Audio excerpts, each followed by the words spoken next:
तो चलिए, good morning. आप लोगों को यूबीसी क्लासेस में बहुत बहुत स्वागत है। तो हम लोग पढ़ रहे थे मनुष्य का पाचन तंत्र। ठीक है, मनुष्य का पाचन तंत्र के बारे में पढ़ रहे थे, जिसमें हम लोग पढ़ चुके थे आमाशय तक ना। आमाशय तक पढ़ चुके थे। उसके बाद पढ़ना था आप लोगों को छोटी आंत, यकृत, अग्नाशय और बड़ी आंत। इतना ही जो है कि बच गया हुआ है। आज ये चैप्टर जो है कि ख़त्म हो जाएगा। ठीक है, फिर जो है कि हम लोग इसका जैसे कि हम बोले हुए थे कि आप लोग एमसीक्यू करवाएंगे, तो आप लोग का एमसीक्यू हो जाएगा। उसका जो रिक्त स्थान रहेगा वो बनवा देंगे। उसके बाद क्वेश्चन आंसर का जो है कि क्वेश्चन आंसर भी हम बनवा देंगे। ठीक है, क्वेश्चन आंसर कैसे बनाया जाता है, ठीक है, वो हम बना देंगे। उसके बाद जो है कि एक बार जो है कि इस चैप्टर का फुल रिवीजन भी करवा देंगे। ठीक है, धीरे धीरे आप लोगों को देखने को मिलते रहेगा। ठीक, चलिए।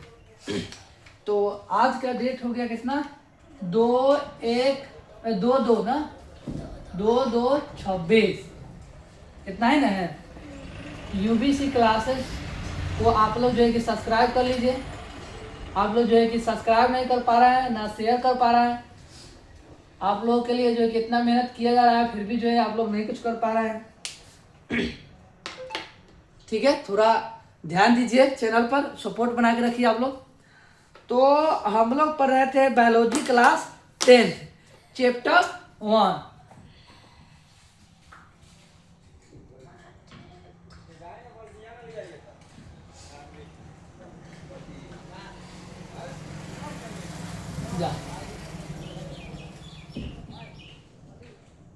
बायोलॉजी क्लास 10 जैव प्रक्रम और पोषण। जैव प्रक्रम, पोषण पढ़ रहे थे। इतना ही ना पढ़ रहे थे। चैप्टर 1 था। पार्ट कितना हो जाएगा आज, 8 है ना। अगर आप लोग 1 से लेकर 7 तक नहीं देख पाए हैं तो जरूर जो है कि चैप्टर देख लीजिएगा। आज जो है कि चैप्टर 8 होने वाला है।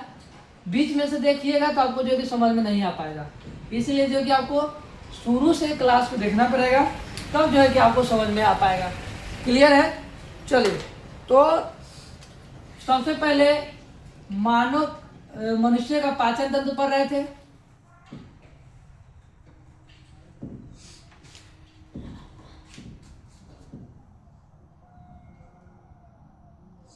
मनुष्य का पाचन तंत्र पढ़ रहे थे। ठीक है, अब देखिए मनुष्य का पाचन तंत्र पढ़ रहे थे तो हम मनुष्य का एक चित्र बनाए थे, जिसमें हम बतलाए थे क्या, इधर बनाए थे चित्र छोटा सा एक।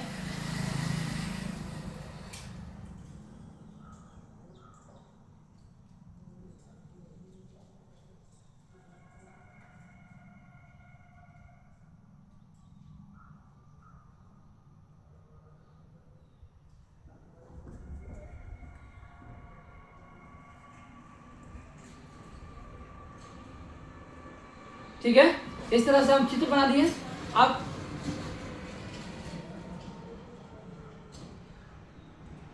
ये नाक है, यहाँ से क्या कर रहे थे हम लोग, यहाँ से श्वासन ले लेंगे। यहाँ से मुख से क्या होगा, भोजन होगा। भोजन होगा ना। यहाँ पर क्या था, तो एक अथी था, लाल ग्रंथि था। लाल ग्रंथि होगा।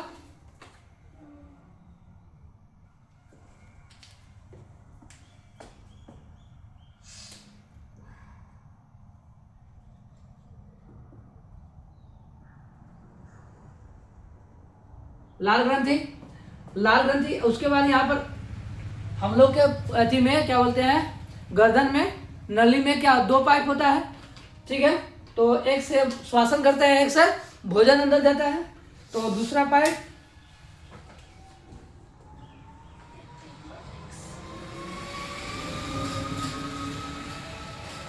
ठीक है। और श्वासन वाला हम लोग श्वासन वाला चित्र में पढ़ेंगे, यानी फेफड़ा में जो श्वासन जो सांस जाता है उसको किस में पढ़ेंगे, तो श्वासन वाला चैप्टर में पढ़ेंगे। ठीक है, तो उसको रहने देंगे। अभी हम लोग पढ़ेंगे मनुष्य का पाचन तंत्र पढ़ रहे हैं, उसके बारे में पढ़ेंगे। तो यहाँ पर आप लोगों को देखने को मिल जाता है क्या है, एपिग्लोटिक्स एपिग्लोटिस क्या बतलाए थे कि ये बीच में ऐसे रहेगा, जब भोजन आएगा तो ये श्वास नली को क्या कर देता है, बंद कर देता है। तो इसको लिख लीजिए नाम, इसका नाम क्या होगा, एपिग्लोटिक्स। तो यहाँ पर लिख लीजिए एपिग्लोटिक्स।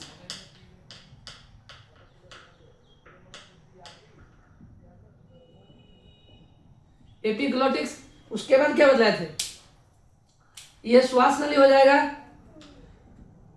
श्वास नली या ट्रेकिया, इसको लिखेंगे श्वास नली।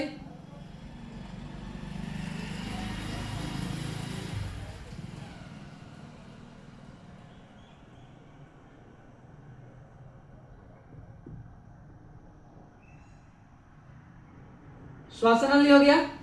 अब क्या बतलाए थे, तो यहां से आमाशय बनेगा,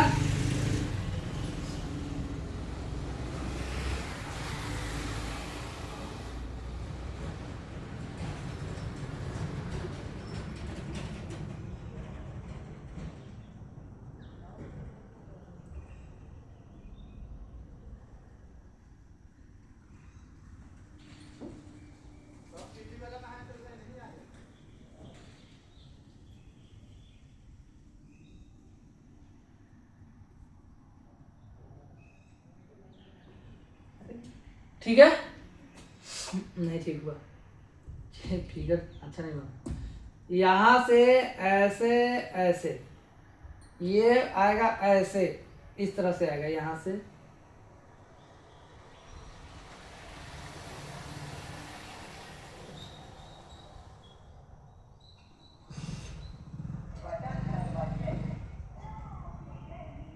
आज बन नहीं रहा है मुझसे, क्यों?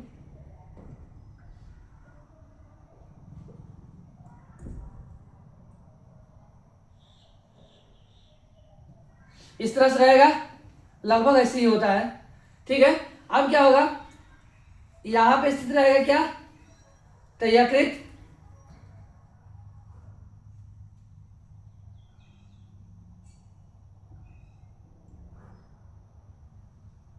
यकृत, यकृत से क्या निकलता है, बाइल जूस, और ये बाइल जूस कहाँ जमा होगा,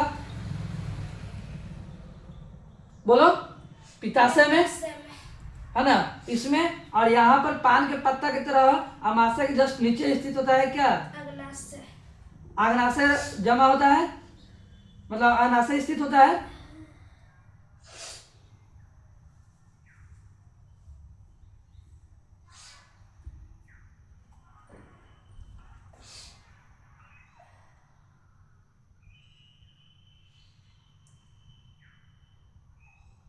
इस तरह से होता है।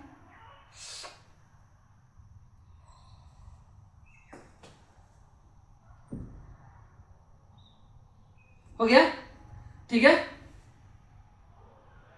अब इसका नाम लिख लीजिए वन बाय वन। ये क्या हो गया, अमाशय यानी स्टोमक,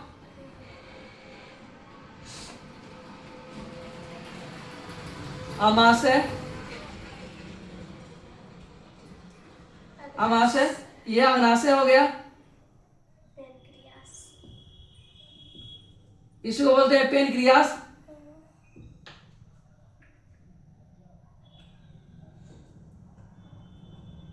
पेनक्रियास हो गया, हो गया। यकृत, इसको क्या बोलेंगे, यकृत, इसको क्या बोलेंगे, लीवर, इसको क्या बोलेंगे, इसी को बोलते हैं जिगर है, तो फरिया लो, ये हो गया। अब ये भोजन यहां से यहां तक आ गया, ठीक है। ग्रासन, इसको ग्रासन लिख लेते हैं, क्या बोलते हैं इसको, फूड पाइप भी बोलते हैं, ग्रास नली या फूड पाइप इसी को कहते हैं। इसको क्या बोलते हैं, तो इसोफेगस कहते हैं,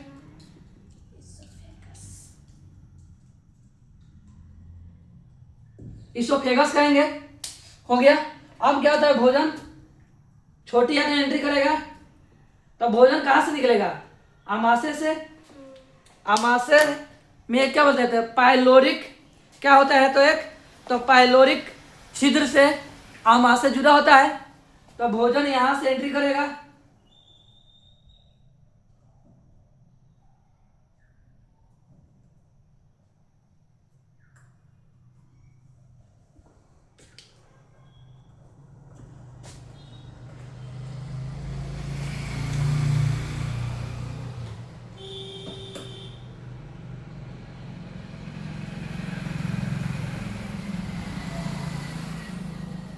हो गया।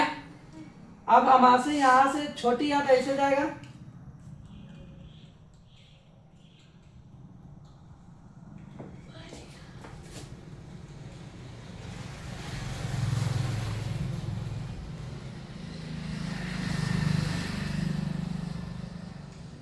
इस तरह से रहेगा।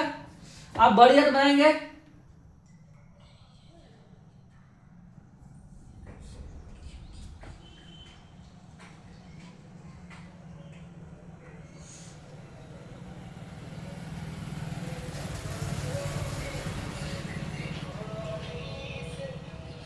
बड़ी याद कैसा होता है, चौड़ा होता है, तो थोड़ा चौड़ा बनाएंगे छोटी याद से।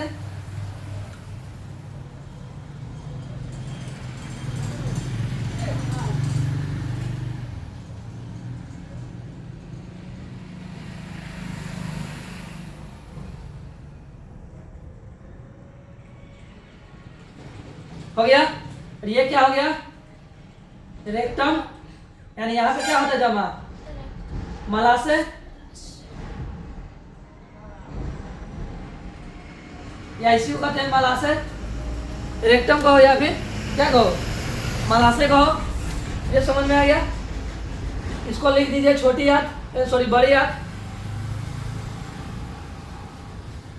बड़ी याद को क्या कहते हैं, लार्ज इंटेस्टाइन,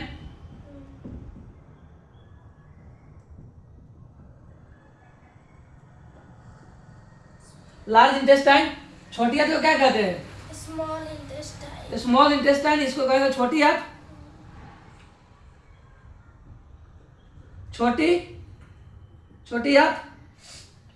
अब यहाँ पे तो जगह बन नहीं पा रहा है, कैसे लिखें,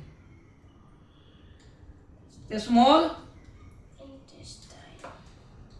इंटेस्टाइन, स्मॉल इंटेस्टाइन। इसको रेक्टम कहेंगे, इसी को क्या कहते हैं, तो मलाशय कहते हैं। तो यहाँ लिख लो मलाशय।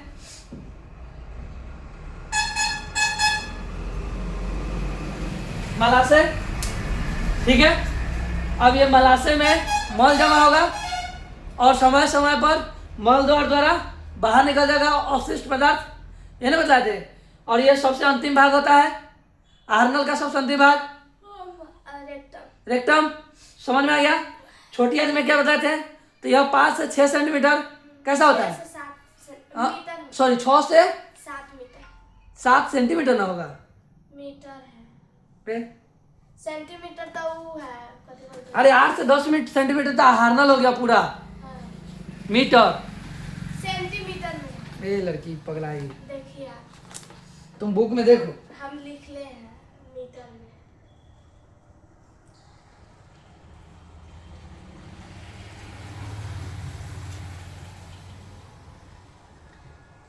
हाँ 6 से 7 सेंटीमीटर से 6 से 7 मीटर होता है।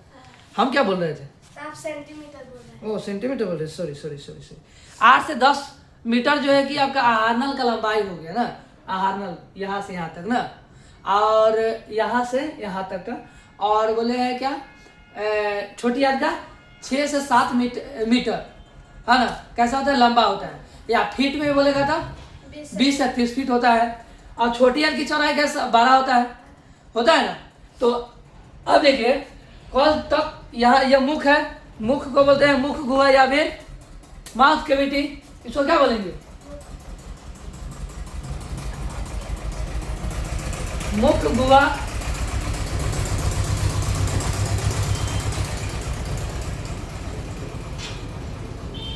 मुख गुहा, या इसको बोलते हैं माउथ कैविटी।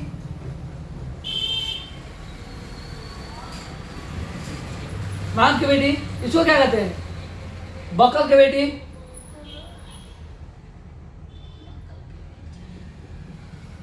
बोलो, ये समझ में आया। हम बोले थे यह आहारनल है, आहारनल में भोजन का पाचन होगा, नहीं होता है। क्लियर? पूरा का पूरा समझा दिए। देखो भोजन हम लोग कहाँ से लेते हैं? मुख से, मुख से लेते हैं। तो मुख में क्या होता है? तो मुख में भोजन का आंशिक रूप से पाचन होता है, लेकिन भोजन का शुरुआत कहाँ से हो जाता है? मुख से ही हो जाता है, नहीं हो जाता है? मुख में क्या होता है? तो टाइलिन नामक एंजाइम होता है, जो कहाँ से निकलता है? लाल ग्रंथि से निकलता है, नहीं निकलता है? ये सब बतलाए थे। अब पूरा समझो कैसे बता रहे थे। हम लोग बताए थे क्या चीज? मुख के बारे में। मुख को बोलते हैं क्या? तो मांस की विटी या बकल की विटी कहते हैं।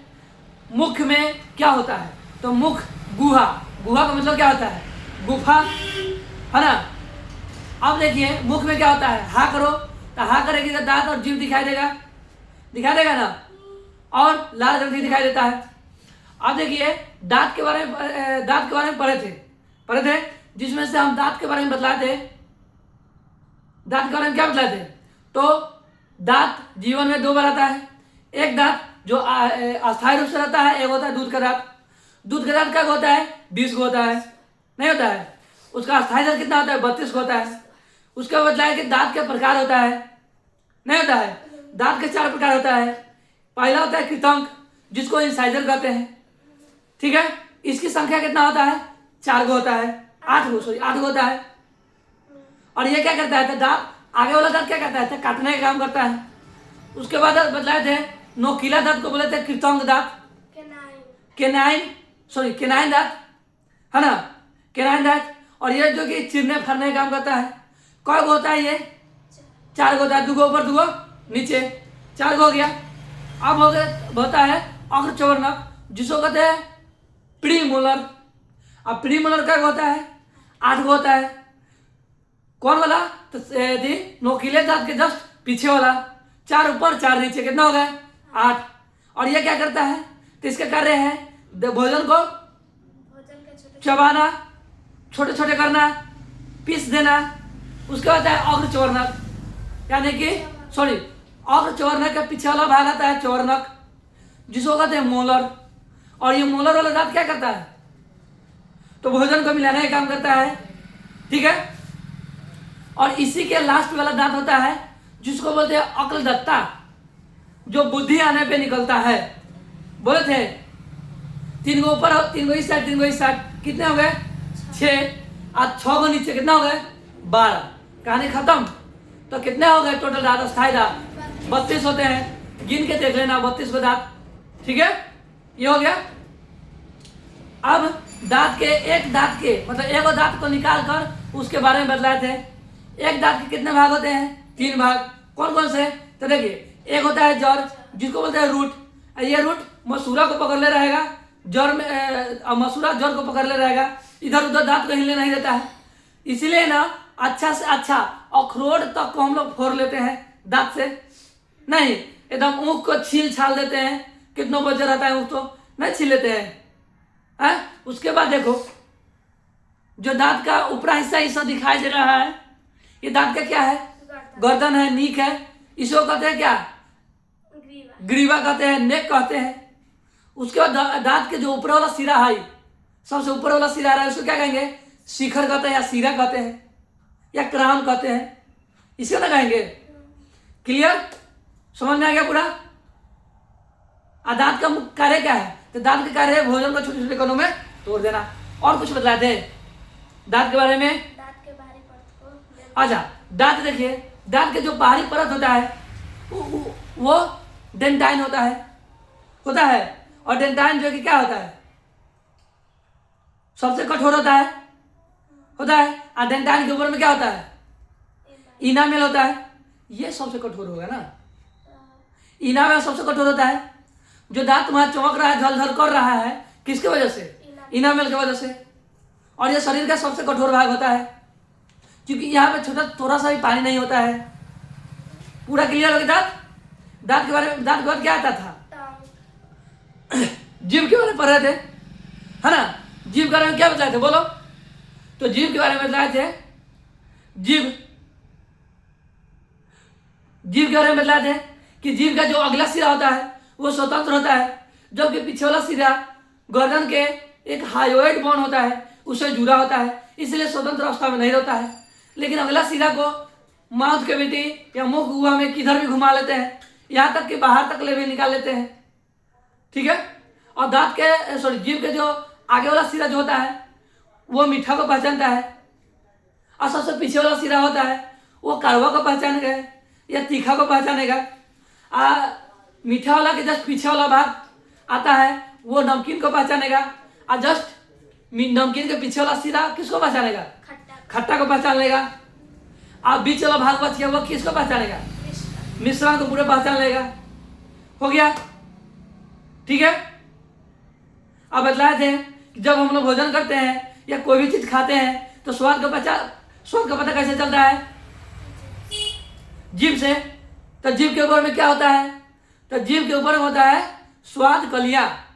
वही हमें बताती है कि तुम जो खा रहा है भोजन वहां वो क्या है? मीठा है या खट्टा है या बसिया रहता है, ताजा है। समझ में आया? क्लियर? टंग खत्म। और कुछ? अब कहाँ गए भोजन? लाल ग्रंथि में। लाल ग्रंथि क्या करेगा? भोजन को पचाएगा। लार से निकलता है। लार कितने जोड़ी का होता है? 3 जोड़ी होता है। पहला होता है पैरोटिड ग्लैंड, पैरोटिड ग्रंथि उसी को कहते हैं। पैरोटिड ग्रंथि कहाँ होता है? तो कान के नीचे स्थित होगा। उसके बाद सब मेंडिबुलर। ये सब मेंडिबुलर कहाँ रहता है? तो जबड़े की हड्डी के नीचे स्थित होता है। उसके बाद आता है सबलिंगुअल। ये सबलिंगुअल कहाँ होता है? जीभ के नीचे स्थित होता है। और ये तीनों मिलकर क्या बनाता है? तो टाइलिन नामक एंजाइम बना देता है। और ये टाइलिन नामक एंजाइम क्या करता है? तो भोजन को पचाता है। हम लोग क्या क्या खाते हैं? वसा खाते हैं, कार्बोहाइड्रेट खाते हैं, प्रोटीन खाते हैं, विटामिन खाते हैं। ये सबको नहीं लेगा। इसको दोस्ती है, इसको प्रेम है किससे? केवल और केवल कार्बोहाइड्रेट से। और कार्बोहाइड्रेट को ही बोले थे स्टार्च। उसको क्या करेगा? पचाना शुरू कर देगा, है ना? और उसको पचाकर किस में बदल देगा? ग्लूकोज में बदल देगा। अब बताओ तुम हमको ये बात, क्या यहाँ पर कार्बोहाइड्रेट का पूरी तरह से पाचन हुआ? पूरी तरह से पाचन हुआ? नहीं हुआ। ये आंशिक रूप से पाचन करेगा। ये भोजन का या कार्बोहाइड्रेट का पाचन कहाँ होगा पूरी तरह से? छोटी आंत में। कहानी इसका खत्म। लाल ग्रंथि समझ में आ गया? अब क्या होता है? अब भोजन कहाँ आ गया? ग्रास नली में नहीं आ गया। अब ये एपिग्लोटिक्स अब एपिग्लोटिक्स कार्य क्या करेगा? जो श्वासन नली वाला रास्ता है उसको क्या कर देगा? ब्लॉक कर देगा, बंद कर देगा? नहीं कर देगा। अब भोजन कहाँ से कहाँ एंट्री कर जाएगा? ग्रास नली से होते हुए कहाँ आ जाएगा? अमाशय में। अमाशय में आ जाएगा।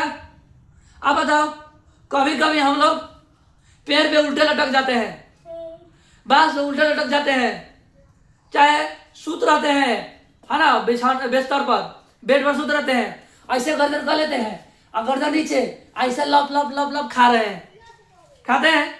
तो इसको जो है कि बाहर ना गिर जाना चाहिए भोजन वहां को। क्या भोजन बाहर गिर पाता है? नहीं गिर पाता है। क्यों नहीं गिर पाता है? क्योंकि यहाँ पर ग्रास नली में सुकरण और शिथिलन होता है। बोले थे सुकरण यानी संकुचन होगा और शिथिलन यानी कि फैलाव होगा, ये नहीं बोले थे? अब क्या होगा? तो इसी को क्या बोले थे? कर्मानुकुंजन गति कहे थे। और भोजन आसानी से कहाँ पहुंच जाएगा?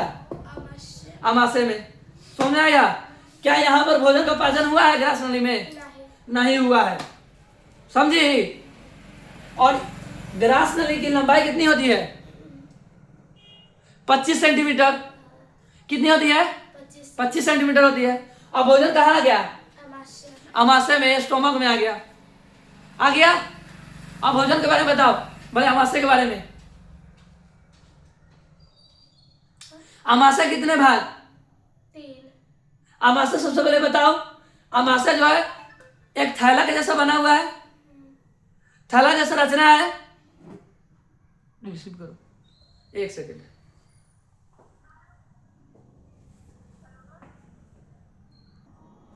एक इमरजेंसी कॉल आ गया था इसलिए रिसीव करने चले गए थे। आइए, तो क्या बताते थे? अमाशय के बारे में बतलाते थे। अमाशय एक थैला जैसा, एक थैले के समान रचना बना हुआ है। अब क्या होता है?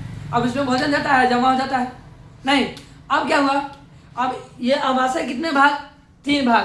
कितने भाग, 3 भाग। पहला भाग, काटी। दूसरा भाग और ये तीसरा भाग। पहला भाग को क्या बोले थे, कार्डियक। क्या बोले थे, कार्डियक। बीच वाले भाग को क्या बोले थे, फुंडिक। ये वाला भाग को क्या बोले थे, पाइलोरिक। यही ना बोले थे। और ये कार्डियक किससे जुड़ा हुआ है, ग्रास नली से जुड़ा हुआ है। ठीक है, कोई दिक्कत नहीं ना है, इतना समझ में आ गया। अब देखो कार्डियक हो गया, फुंडिक हो गया और पाइलोरिक। पाइलोरिक हो गया। ठीक है, अब यह तीनों मिलकर क्या कर रहा था, ये तीनों मिलकर जठर ग्रंथि का निर्माण कर रहा था कि नहीं। सबसे पहले ये समझो, ये अमाशय के दीवार पर एपिथेलियम स्तंभ, एपिथेलियम नामक कोशिका स्थित होता है। ये क्या करता है, तो जठर ग्रंथि का निर्माण करता है, नहीं करता है, जठर ग्रंथि का निर्माण करता है। अब क्या होता है, जठर ग्रंथि के कितने भाग, 3 भाग। कौन कौन सा, पहला से म्यूकस या सलेस्मा, दूसरा होगा तुम्हारा भित्तीय या अम्लजन, और तीसरा होगा मुख या जाइमोजिन। ये तीनों मिलकर क्या करेगा, जठर रस का निर्माण करेगा। किसका निर्माण करेगा, जठर रस का। म्यूकस से क्या निकलता है, तो म्यूकस रस निकलेगा। और इससे क्या निकलेगा, अम्लजन से, ये अम्ल है तो क्या निकलेगा, HCl निकलेगा, यानी हाइड्रोक्लोरिक अम्ल निकलेगा।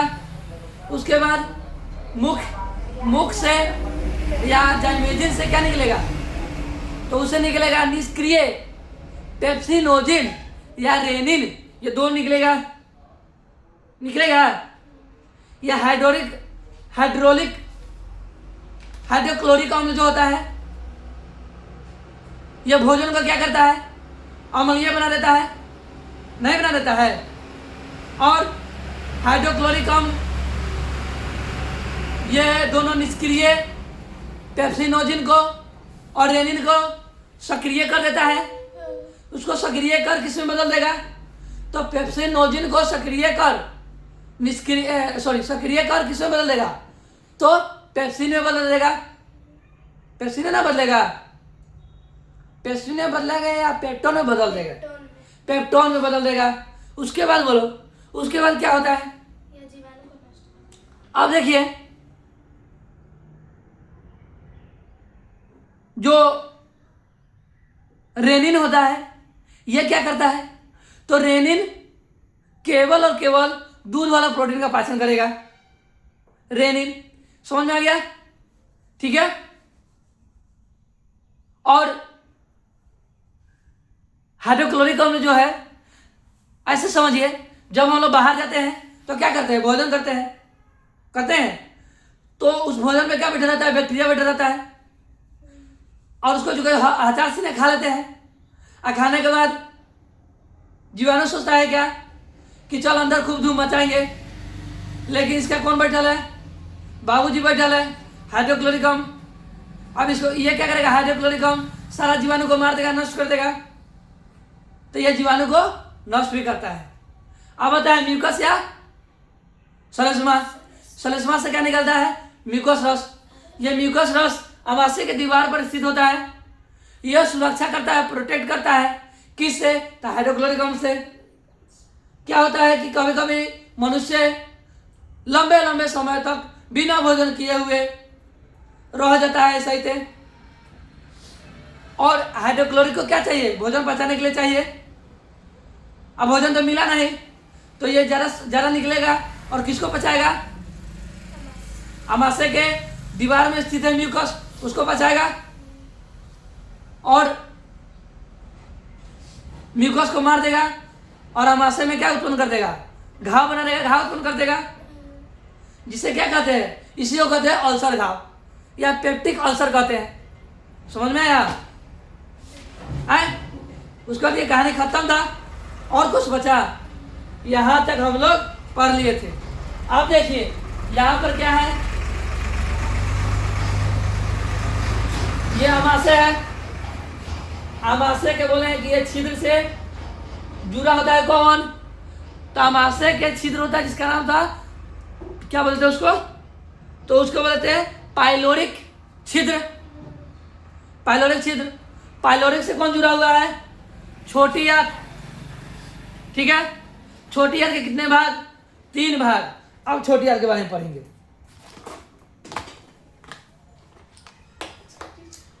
छोटी आंत के बारे में पढ़ेंगे, ठीक है। तो यहां पे लिखिए छोटी आंत। अब बोलो छोटी आंत के बारे में क्या क्या लिख सकते हैं? तो यह आहार नल का सबसे लंबा भाग होता है। बोलो सही बोले कि नहीं बोले?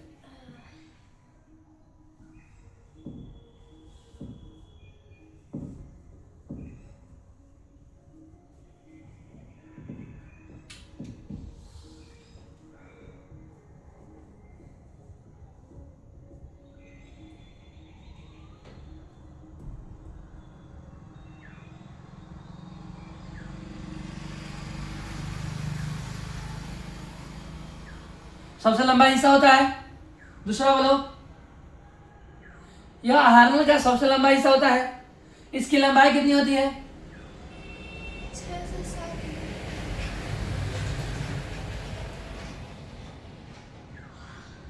6 से 7 सेंटीमीटर।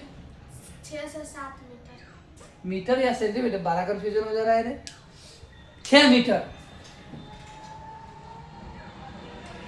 6 मीटर होता है। इसकी चौड़ाई कितनी होती है? ऐसे लिख लो, इसकी लंबाई और चौड़ाई।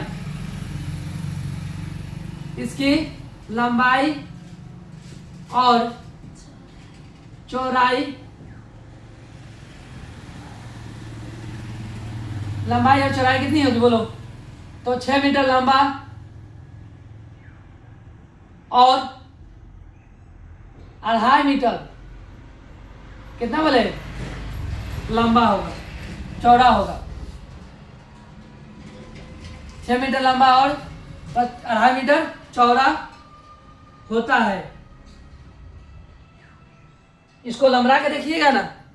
अरे बकरी बकरी काटा ही देखिए, खस्सी मुर्गा उर्गा, होली आ रहा है ना, होली में देखिएगा। उसका नाक आंख निकलता है तो उसमें से सबसे लंबा क्या निकलता है? ऐसे गेरोल गेरोल रहेगा लेकिन उसको सबसे लंबा निकलता है ये छोटी आंत। आम बोलचाल की भाषा में इसको बोलते हैं पचौनी। ये पचौनिया लंबा होता है सबसे, यही होता है। इसका नाम है छोटी लेकिन है ये सबसे लंबा। समझी? है ठीक है, समझ में आ गया पूरा? हाँ, ये भी लिख लो। अगर फीट में पूछ देगा तो 20 से 30 लगभग में है, कंफर्म नहीं है।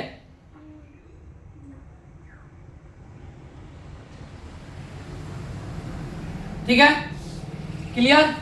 ये देखो मीटर है, ये सेंटीमीटर है, ये फीट है, तीनों याद होना चाहिए। पूछेगा कि छोटी आंत की लंबाई कितनी होती है?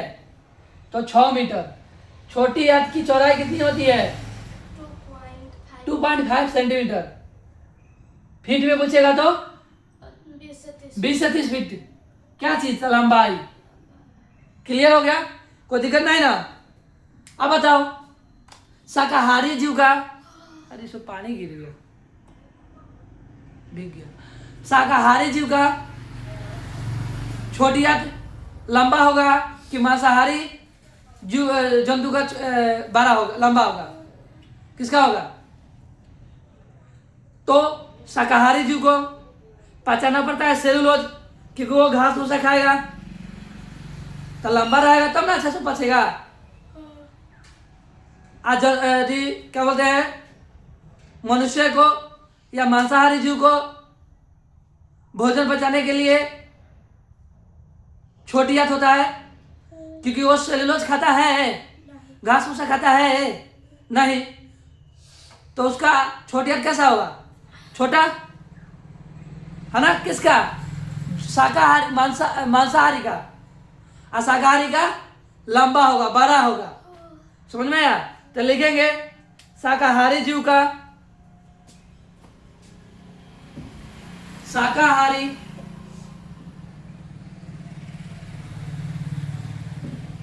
शाकाहारी जंतु का, शाकाहारी जंतुओं का छोटी आंत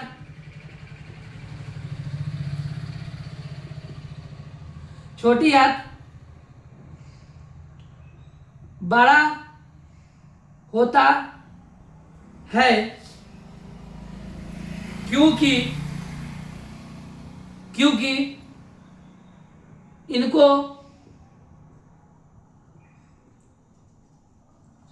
सेल्यूलोज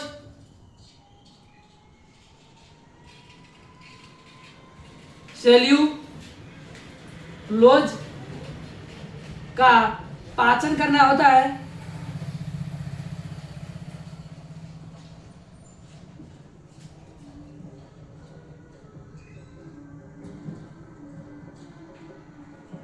जबकि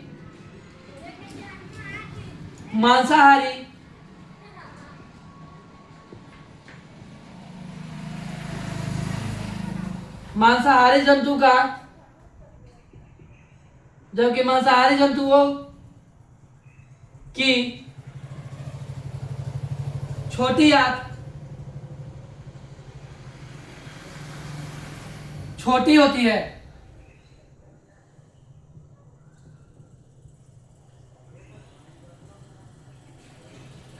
छोटी होती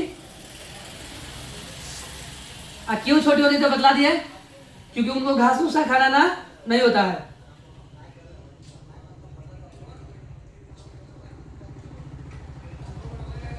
समझ में आ गया है? और कुछ? अब बताओ छोटी आंत के कितने भाग? 3 भाग। छोटी आंत कितने भाग? 3 भाग। पहला भाग ये वाला यहां तक, दूसरा भाग यहां से यहां तक, पहला दूसरा तीसरा। कितने भाग होते हैं? 3 भाग।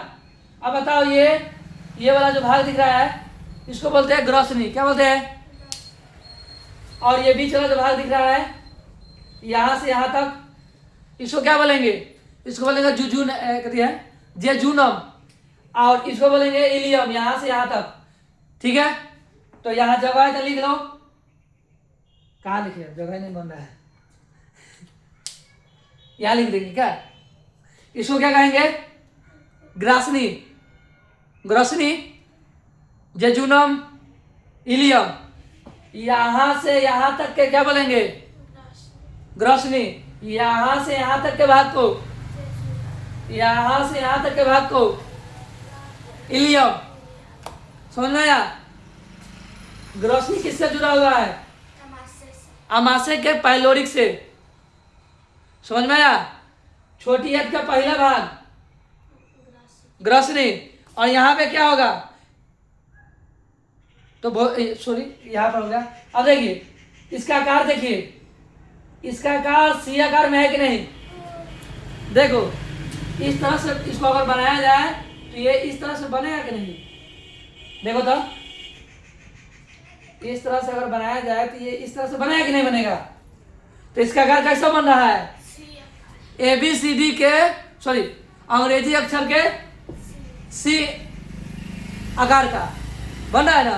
तो इसका आकार कैसा होगा ग्रॉसनी का? सी आकार का। अब बताओ जेजूनम में भोजन आया लेकिन यहाँ पे भोजन का पाचन नहीं हुआ। ये छोटी आंत का बीच वाला भाग होता है या मध्य भाग होता है। उसके बाद छोटी आंत का सबसे अंतिम भाग, यहाँ पे भोजन का अंतिम रूप से पाचन होगा और पचे हुए भोजन का अवशोषण होगा। कहाँ पर? इलियम में। क्लियर?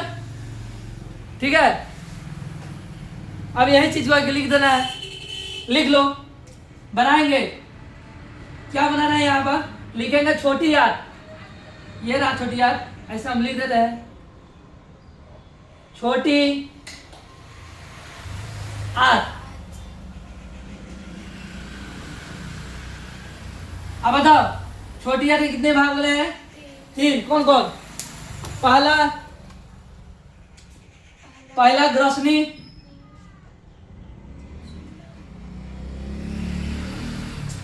अरे यार क्या हो जाता है? पहला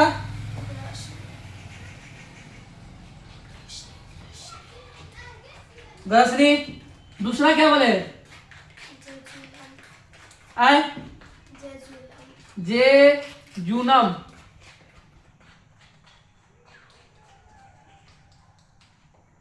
और तीसरा क्या बोले हैं? क्या बोले हैं? इलियम। इलियम। और बोलो, तीनों को समझ में आ गया? इसके बारे में क्या बोले थे बोलो?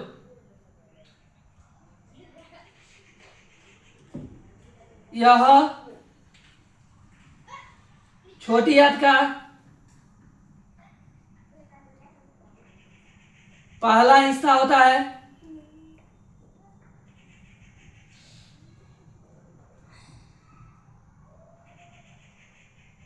इसका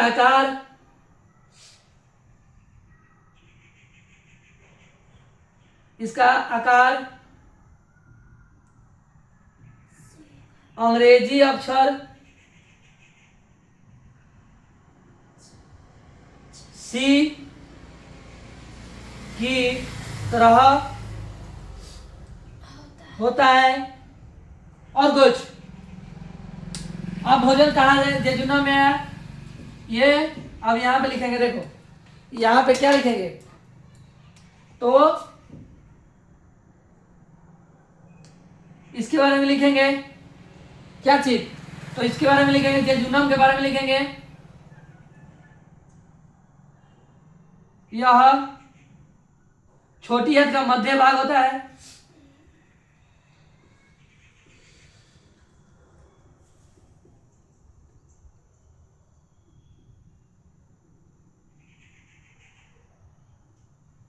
बीच वाला हिस्सा होता है। हो गया? समझे? इस वाले में लिखेंगे इलियम में। इलियम में क्या लिखेंगे? तो इलियम में लिखेंगे यह छोटी आंत का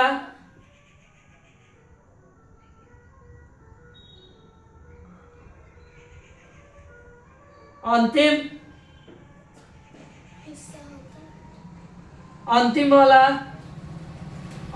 वाला हिस्सा होता है।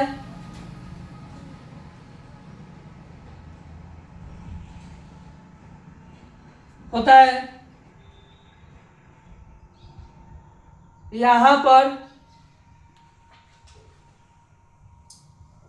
भोजन का अंतिम रूप से पाचन होता है।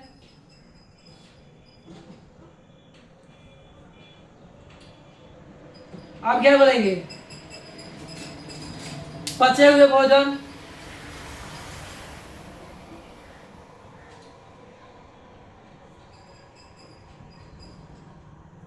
पचे हुए भोजन का क्या होता है? अवशोषण होता है।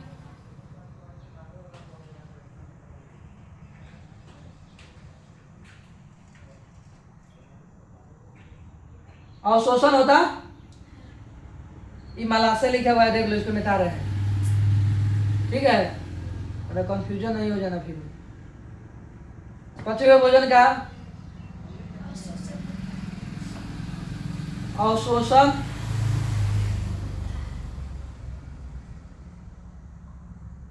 होता है। बोलो, समझ में आ गया? आप बोलो, इतना समझ में आ गया ना? अब अभी इसको अभी और लिखवाना होगा।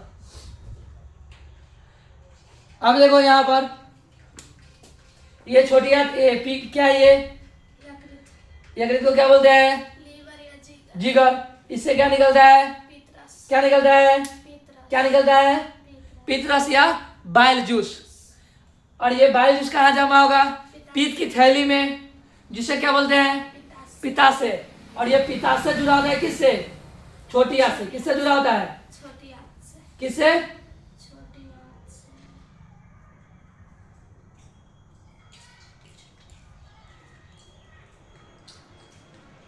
छोटी आंत से इस तरह से जुड़ा होता है। अब ये नहीं कहना कि ये आंतरिक को जो आंत है उसको जो है कि फाड़ के जा रहा है, चीर के जा रहा है, नहीं। ये आंत के ऊपर में आंत है, ठीक है, परत बना हुआ है उसका, उस तरह से जो है कि ये गया हुआ है। अरे यदि क्या बोलते हैं, बकरी वगैरह या खस्सी वगैरह इसे कटाता है ना, उसको देखिएगा ना तो ये सारा चीज देखने को मिल जाएगा, समझिए। अब होता है ये, तो ये पीत रस या बाइल जूस किस में जमा हुआ था? पित्ताशय में। अब ये पीत जो है कि कहाँ से निकल रहा है? पित्ताशय से। और कहाँ जा रहा है? छोटी आंत। छोटी आंत में। यहाँ पर भोजन नहीं ना पहुंच पाया था, नहीं। तो यहाँ पे भोजन का पाचन नहीं हो पा रहा था, नहीं ना हो पा रहा था, तो ये भोजन का पाचन नहीं कर पा रहा था। लेकिन छोटी आंत से जुड़ गया तो ये भोजन को पाचन करने में मदद कर रहा है। इसीलिए इसको बोले थे सहायक ग्रंथि, बोले थे ना शुरू वाला क्लास में। अच्छा, अब ये हो गया पी, और पित्तरस कहाँ आ गया? छोटी आंत में। अब देखो ये जो भोजन था किसमें? आमाशय में। भोजन आमाशय से होकर कहाँ आ गया था? छोटी आंत में। तो ये हाइड्रोक्लोरिक अम्ल दे रहा था, यानी भोजन को अम्लीय बना दे रहा था। अब ये भोजन आया किसमें? छोटी आंत में। अब ये भोजन जब छोटी आंत में आ गया तो भोजन छोटी आंत में कैसे रूप में है? कैसा रूप में है? अम्लीय रूप में है ना। अब यहाँ से पित्तरस निकला और ये भोजन को अम्लीय जो था उसको किसको कैसे किसमें बदल दिया? क्षारीय में बदल दिया। ये देखिए अम्ल के बारे में, अम्ल जो होता है 7 से कम रहेगा तो अम्लीय होगा। क्षारीय देखिए 7 से अधिक रहेगा तो क्षारीय कहलाएगा। अब आता है उदासीन। क्या बोल रहे हैं? उदासीन जो होता है ये 7 रहेगा फिक्स, तब जाके क्या होगा? उदासीन होगा। अब ये आया था तो अम्लीय था, पित्तरस गया छोटी आंत में तो क्षारीय अम्लीय को क्या कर दिया? क्षारीय कर दिया। भोजन कैसा हो गया? क्षारीय हो गया। अब थोड़ा और समझो, ये अग्नाशय है, इसी को बोलते हैं पेनक्रियास, इसी को बोलते हैं क्या? लेगरहेंस की दीपिका, हाँ लेगरहेंस की दीपिका बोलते हैं। अब इससे निकल रहा था क्या? एंजाइम। एंजाइम निकल रहा था, नहीं निकल रहा था है? तो ये एंजाइम कौन को निकाल रहा था? 3 गो। पहला था लाइपेज एंजाइम, दूसरा था एमाइलेज, और तीसरा था ट्रिप्सिन, ठीक है। अब देखो ये एंजाइम, ये अग्नाशय जो है किससे जुड़ा रहेगा? बोलो। छोटी आंत से ही जुड़ा रहेगा। तो अग्नाशय का जोड़ किससे? छोटी आंत से। किससे जोड़ेंगे?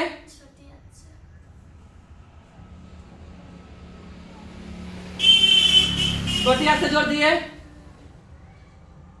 अब देखिए छोटी आंत से जोड़ दिए।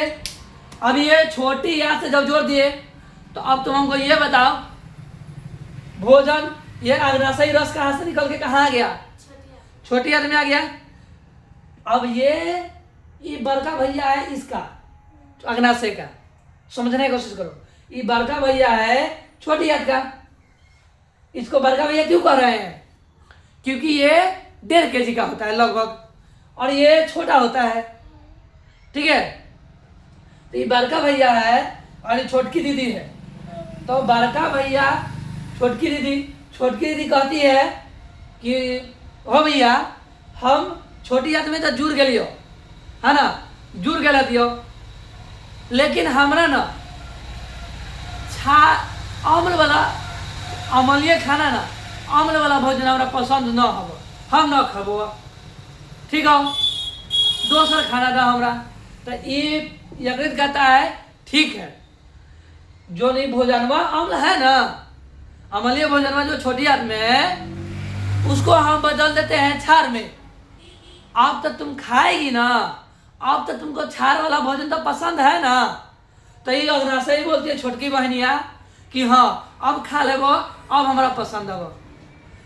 तो ये क्षारीय बना दिया, आम को किसने बदल दिया, क्षार में, और इसको पसंद है क्षारीय भोजन। अब आसानी से जो भी रस आएगा अग्नाशय से, है ना, उसको आसानी से ये पचाने में मदद कर देगा। समझ में आ गया? पूरा क्लियर? ठीक है, क्लियर ना? अब थोड़ा और समझो, जब समझा रहे हैं तो पूरे समझा देते हैं, उसके बाद लिखवा देंगे, ठीक है।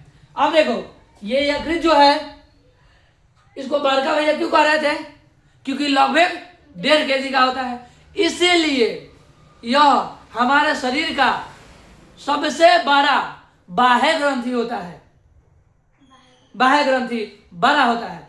अब बाह्य ग्रंथि क्यों कर रहा है इससे भी सुनो। यहां से निकल रहा है पाइप, निकल रहा है, अब पाइप को ले जा रहा है, पाइप में से जा रहा है क्या चीज, पित्त रस। तो पित्त को ले जाने वाला नली, इसी को बोलेंगे पित्त वाहिनी। यानी कि जिसमें से जिस रास्ते से जा रहा है उसको क्या कर दिए, वाहन कर दिए। तो पित्त को ले जाने वाले नली को क्या कहेंगे, पित्त वाहिनी। और अग्नाशय से जो आ रहा है उसको क्या कहेंगे, अग्नाशय वाहिनी, ठीक है। क्योंकि अग्नाशय से भी तो जुड़ा हुआ है ना एक नली से।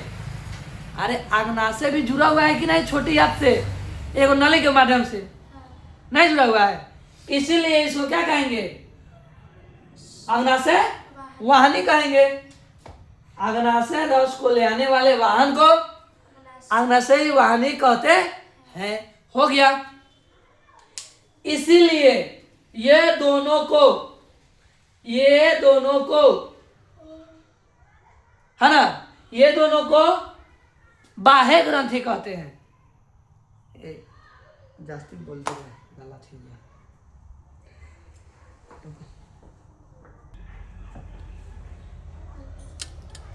हो गया, चलिए। तो अग्नाशय वाहिनी और पित्त वाहिनी समझ में आ गया, क्लियर। इसलिए इन दोनों को क्या कहते हैं, बाह्य स्रावी ग्रंथि कहते हैं। स्रावी का मतलब क्या हुआ, ये रस को निकाल रहा है ना, इसलिए स्राव कहेंगे, ठीक है। अब देखिए ये यकृत जो है और अग्नाशय है। यकृत जो है हमारे शरीर की सबसे बड़ी ग्रंथि है। और पूछेगा सवाल में दूसरा हमारे शरीर का सबसे बड़ा ग्रंथि कौन है, तो ये अग्नाशय है। कौन है, अग्नाशय है। सवाल में पूछेगा तो बतलाना, मुंह मत बा देना। समझ में आया? तो दोनों समझ में आ गया। अब देखो यकृत लगभग कितने केजी का होता है, तो लगभग 1.5 kg का होता है।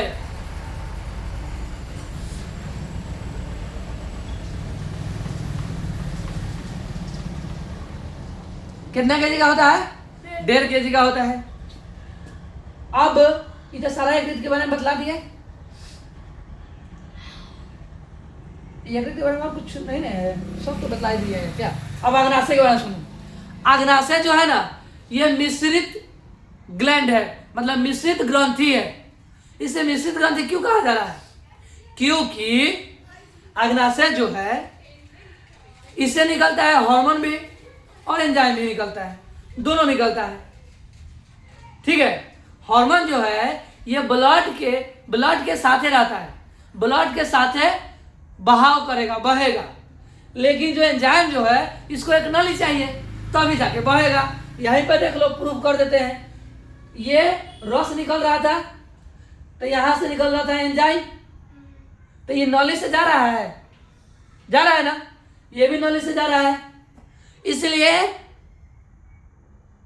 एंजाइम को बहने के लिए नली चाहिए, लेकिन हार्मोन को बहने के लिए नली नहीं चाहिए। क्योंकि हार्मोन जो होता है ये हमारे ब्लड में ही मिला हुआ रहता है। समझ में आ गया? तो ये अग्नाशय को क्या कहते हैं? मिश्रित ग्रंथि। तो सवाल में पूछेगा कि हमारे शरीर का मिश्रित ग्रंथि किसे कहते हैं? तो अग्नाशय को। क्या किसको कहते हैं? अग्नाशय को कहते हैं। समझ में आ गया? आए? और इसी से अग्नाशय से निकलता है क्या? अगला से रस 3 प्रकार के एंजाइम। कौन कौन?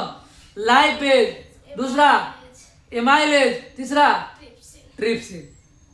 समझ में आया? आए? और इसी अग्नाशय से निकलता है हार्मोन, जिसको कहते हैं इंसुलिन। इंसुलिन क्या करता है? तो मधुमेह से हमें बचाता है, यानी ग्लूकोज को कंट्रोल करके रखता है। कौन? तो इंसुलिन। समझ में आया? हाँ, अगर इंसुलिन तुम्हारे शरीर से निकलना बंद हो गया तो समझ लो तुम्हें मधुमेह हो गया। और इसी का दवाई जो है कि डॉक्टर चला देता है इंसुलिन को बढ़ाने के लिए, ताकि इंसुलिन तुम्हारे शरीर से निकलेगा तो मधुमेह तुम्हारा कंट्रोल करके रखेगा। क्योंकि तुम खाएगी चावल क्या है? कार्बोहाइड्रेट है, और वो ग्लूकोज बनाएगा ही बनाएगा, 100% बनाएगा। और जब बनाएगा तो तुम्हारा ग्लूकोज की मात्रा बढ़ेगा तो क्या होगा? मधुमेह तुम्हारा हाई होगा, बढ़ते जाएगा, क्योंकि इंसुलिन तो बन नहीं रहा है। ठीक है? तो अग्नाशय से निकलता है हार्मोन भी, इंसुलिन भी क्या है? तो हार्मोन है। क्लियर? समझ में आ गया? अग्नाशय में भी खत्म। अब देखो, थोड़ा और समझो, थोड़ा सा और बतला देते हैं। यकृत जो है ना, यकृत से निकलता है, यकृत जो है, यकृत से निकलता है बाइल जूस। और ये बाइल जूस खोजता है किसको? वासा को। वासा को खोजेगा, कहने बारे वसवा, इन्हें आओ, और ये वासा को तोड़ देगा और इसको कर देगा एमांसीकृत। ये एमांसीकृत वासा में बदल देता है। लेकिन ये क्या पूरी तरह से वसा को पचा पाया? नहीं। ठीक है? अब अमाशय से निकलता है 3 प्रकार का एंजाइम। लाइपेज एंजाइम जो है कि किसका पाचन करेगा? अमाशय का, छोटी आंत में। ठीक है? और एक निकलेगा एमाइलेज का पसंद है कार्बोहाइड्रेट। ठीक है? अब तक तुम कहेंगे कि आपने तो बतलाया था कि मुख में कार्बोहाइड्रेट का पाचन होता है, लेकिन याद करो हम बोले थे कि यहाँ पर कार्बोहाइड्रेट का पूरी तरह से पाचन नहीं हो रहा है, आंशिक रूप से पाचन हो रहा है। ठीक है? तो एमाइलेज करेगा पाचन किसका? कार्बोहाइड्रेट का। अब पाचन होगा किसका? ट्रिप्सिन पाचन करेगा प्रोटीन को। जो तुम दूध पीती है, दूध का अमाशय में भी हो रहा है पाचन। प्रोटीन में जैसे कि सोयाबीन खाती है तुम, दाल खाती है, उसमें होता है प्रोटीन, और भी चीज खाती है उसमें मिलता है प्रोटीन। उसका पाचन करेगा कौन? तो ट्रिप्सिन। कौन करेगा? ट्रिप्सिन। समझ में आया? आए? ठीक है? अब इतना लिखवा दे तो फिर जो है कि बतलाते हैं, नहीं तो फिर जो है कि गड़बड़ा जाएगा, नहीं तो कहेगी बाउंस होने लगा। ठीक है? देखो, छोटी आंत की नहीं, छोटी आंत पढ़ा रहे हैं ना, छोटी आंत के बारे में लिखवा देते हैं। और छोटी आंत से याद रखना, छोटी आंत से कुछ एंजाइम भी निकलता है। ठीक है? एक निकलता है माल्टेज एंजाइम, माल्टेज, और निकलता है सुक्रोज, माल्टेज, सुक्रोज, और निकलता है लैक्टेज। ये तीन निकलता है। और आपको बता दे, माल्टोज जो होता है ना, माल्टेज और माल्टोज जो होता है, माल्टोज का पाचन करता है माल्टेज, और इसको बदल देगा ग्लूकोज प्लस ग्लूकोज में, तोड़ देगा। और सुक्रेज जो है वो सुक्रोज का पाचन करेगा। सुक्रोज मतलब क्या? चीनी, शक्कर। ठीक ठीक है, तो सुक्रोज पाचन करेगा, सुक्रोज का पाचन करेगा सुक्रेज और बदल देगा किस में, ग्लूकोज प्लस फ्रैक्टोज में, फ्रैक्टोज में बदल देगा। उसके बाद लैक्टोज को पाचन करेगा लैक्टेज और उसको बदल देगा ग्लूकोज प्लस ग्लैक्टोज में। कहानी खत्म। ये हो गया छोटी आंत के बारे में। आज यकृत और अग्नाशय के बारे में। अब इतना लिखवा दे, कितना बोल दिए लिख लीजिए अपने। इसको आप लोग ऑनलाइन वाले शॉर्ट स्क्रीन ले लीजिए या वीडियो पोज रोक रोक कर पोज ना करेंगे, उसको रोकना तो है लगे रोक कर प्ले कर करके जो है कि इसका लिख लेना, ठीक है। चलो शॉर्ट स्क्रीन लेना है, ले लीजिए। चलते रहना दो। चलो अब इसको मिटा देते हैं। हाँ लिखवा लेते हैं। कुछ बातें और है, यहां से मिटाते हैं इधर से।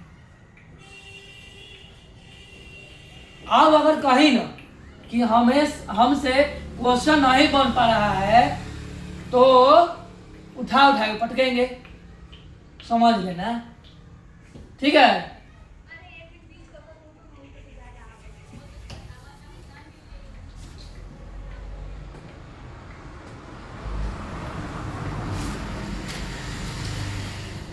तो पहले कुछ लिख देते हैं।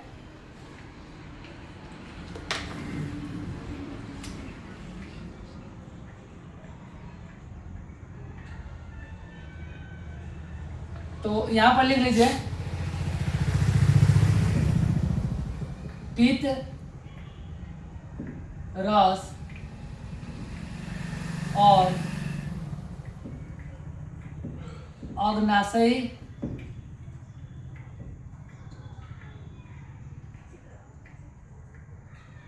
रस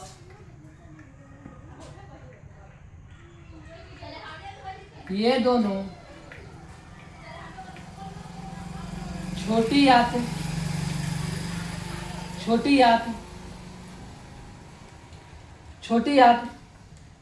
से नली के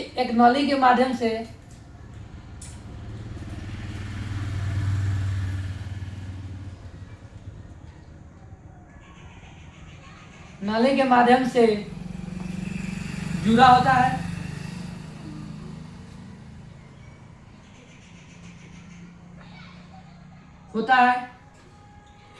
ठीक है, क्लियर। यह भोजन को पचाने में मदद करता है। खत्म।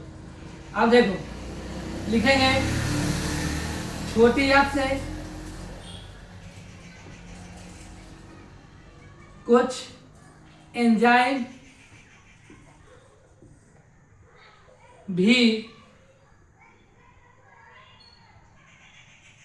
निकलता है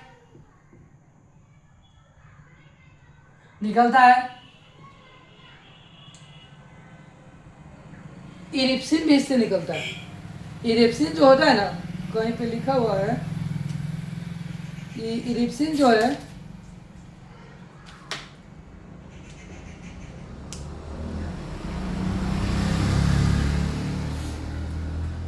इरिप्सिन जो ना इरिप्सिन जो होता है ये प्रोटीन का पाचन करता है।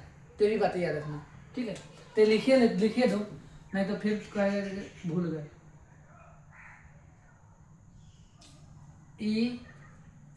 इरिप्सिन छोटी आंत का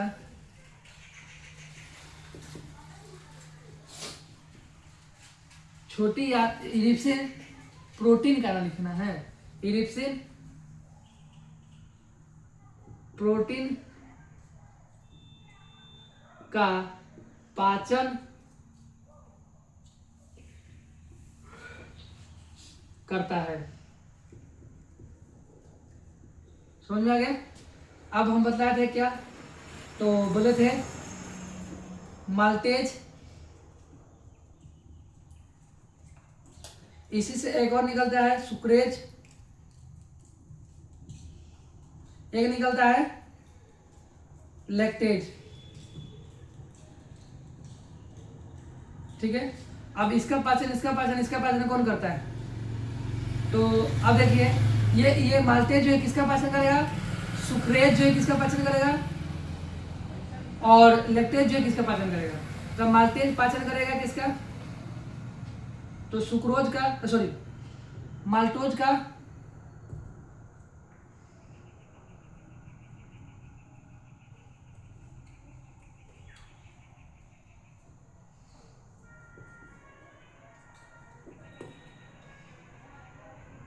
माल्टोज का, सुक्रेज करेगा सुक्रोज का, और लैक्टेज करेगा लैक्टोज का।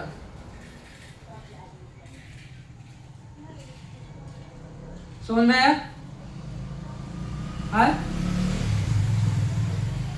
अब इस माल्टेज जो है कि माल्टोज को तोड़ेगा किसमें? सुक्रोज तोड़ेगा सुक्रेज तोड़ेगा सुक्रोज को किसमें? लैक्टोज तोड़ेगा लैक्टेज तोड़ेगा लैक्टोज को किसमें? तो देखो ये तोड़ेगा माल्टेज माल्टोज को तोड़ेगा किसमें? यहाँ पर लिख दो, मेरे पास भी जाएगा। ये माल्टेज तोड़ेगा माल्टोज को, माल्टेज तोड़ेगा माल्टोज को किसमें? तो ग्लूकोज प्लस में glucose. Clear? Sucrose plus sucrose, ठीक है, सुक्रेज तोड़ेगा सुक्रोज को किसमें? तो ग्लूकोज प्लस का किसमें? तो फ्रक्टोज में।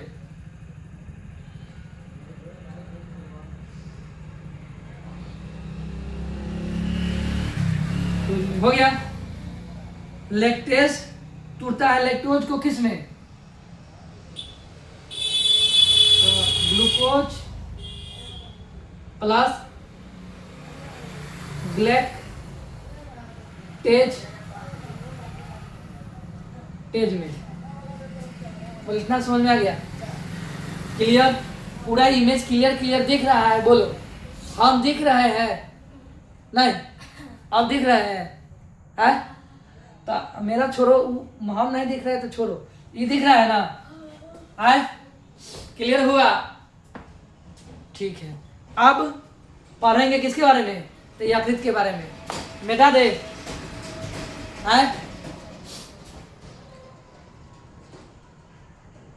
इसको मिटा देते हैं, मिटा दे। चलो पलटे का हट जाते हैं, शॉर्ट स्क्रीन ले लीजिए आप लोग।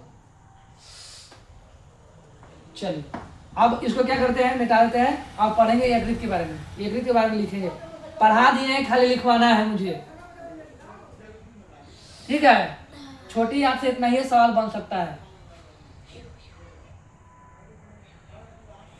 आप पढ़ेंगे यकृत। यकृत बोले तो लीवर,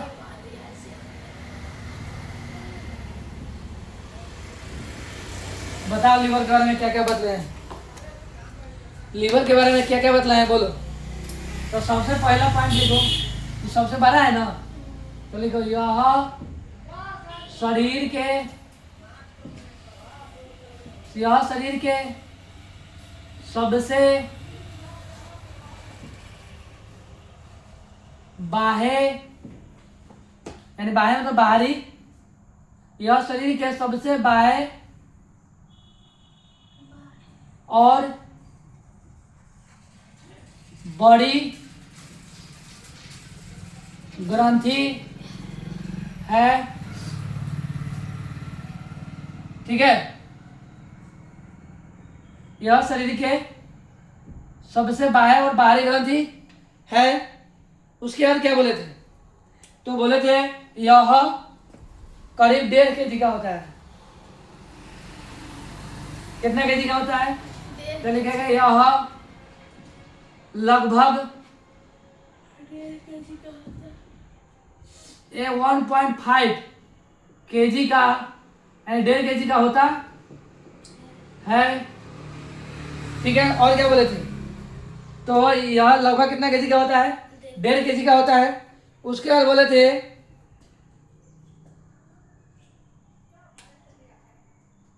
हाँ, अब देखो पिछले वाले क्लास में भी बोले थे क्या कि इसमें कोशिका विभाजन ज्यादा होता है, तो लिखेंगे इसमें कोशिका विभाजन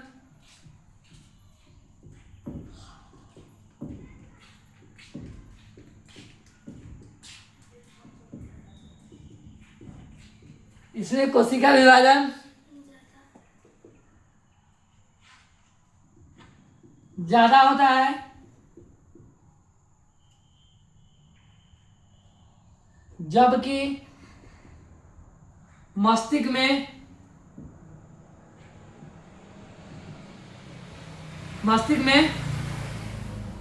कम होता है या नहीं होता है?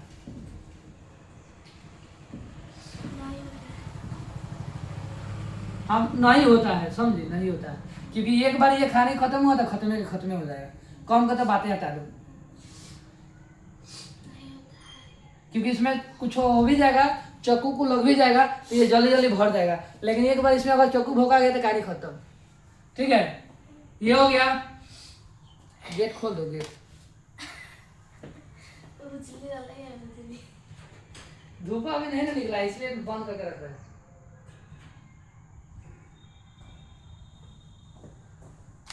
हो गया। अब देखिए, अब इससे क्या निकलता है, तो लिखेंगे इससे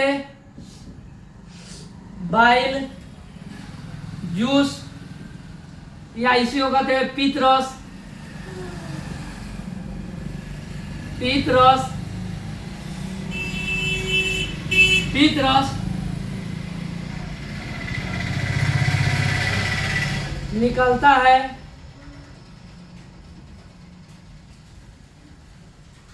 जो कहाँ जमा हो जाएगा? जो पिताशय में। पीत की थैली में,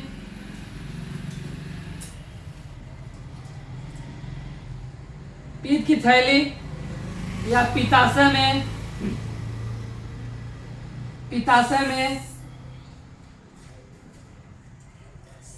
में जमा हो जाता है। ठीक है, पित्ताशय या पित्त में जमा हो जाता है। अब क्या बोलेंगे, तो इससे एंजाइम जब नहीं निकल रहा था, एक भी एंजाइम नहीं निकल रहा था, तो लिख देंगे, पहले लिखो, यहाँ पर ये जा रहा है ना, लिखेंगे इसमें यह छोटी आंत से जुड़ी होती है, छुरी लिख रहा है, जुड़ी होती है, यह छोटी आंत से जुड़ी होती है। यहाँ पर लिखूं दिए नली, नली वाहनी नहीं लिखे, नहीं लिखे थे। यह छोटी आंत से एक नली के माध्यम से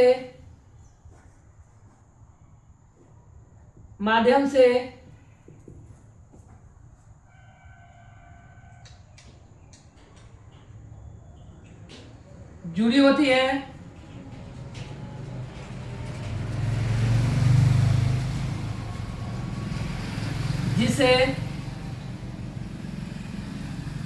जिस नली को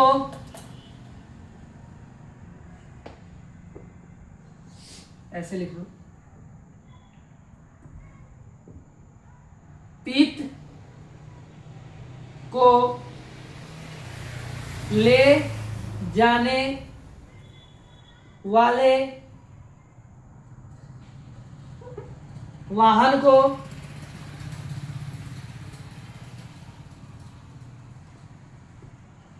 को पित्त वाहनी, वाहनी कहते हैं। समझ में आया है? अब बताओ इसमें से कोई एंजाइम एंजाइम नहीं निकलता है, तो ये भी लिख दो।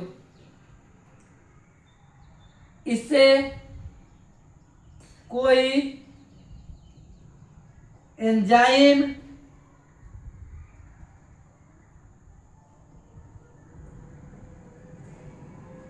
नहीं निकलता है।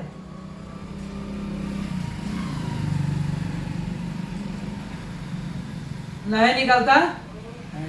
हो गया, समझी? पूरा समझ में आया?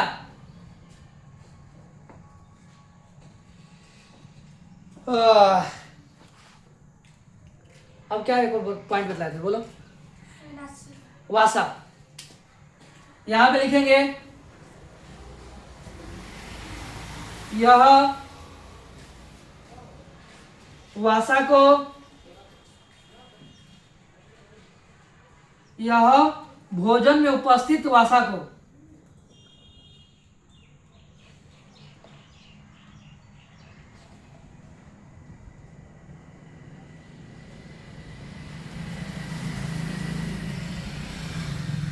वासा को तोड़ देता है, तोड़ देता है, तोड़ देता है। इसी को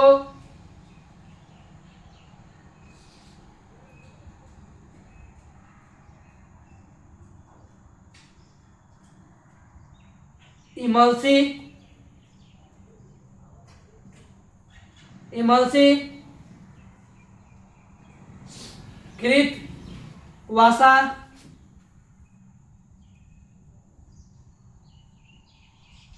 वासा कहते हैं। बोलो, समझ में आ गया? ये रहा यकृत के बारे में, इतना ही चीज।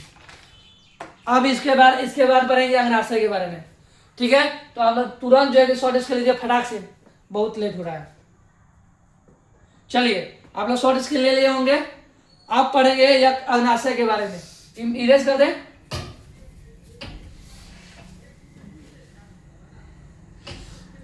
अब देखिए, अग्नाशय के बारे में लिखते हैं। अग्नाशय से क्या निकलता है? अग्नाशयी रस लिखेंगे। अग्नाशय, इसी को बोलते हैं पेनक्रियास।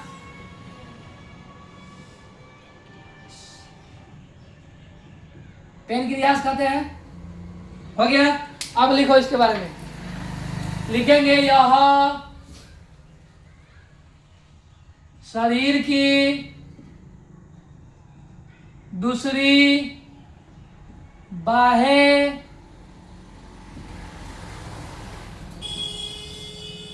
दूसरी बाह्य बड़ी ग्रंथि है। यह शरीर की दूसरी बाह्य सबसे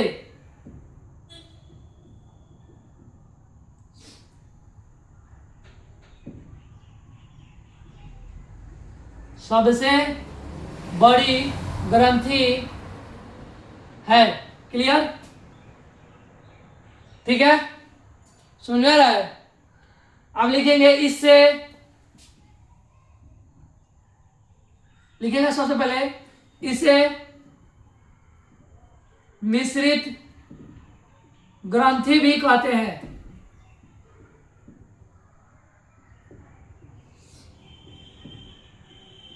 कहते हैं, ठीक है? क्यों कहते हैं? तो ये देखो, मिश्रित ग्रंथि से क्यों कहेंगे? क्योंकि यह जो है हार्मोन भी निकलता है, एंजाइम भी निकलता है। और ये हार्मोन भी निकलता है।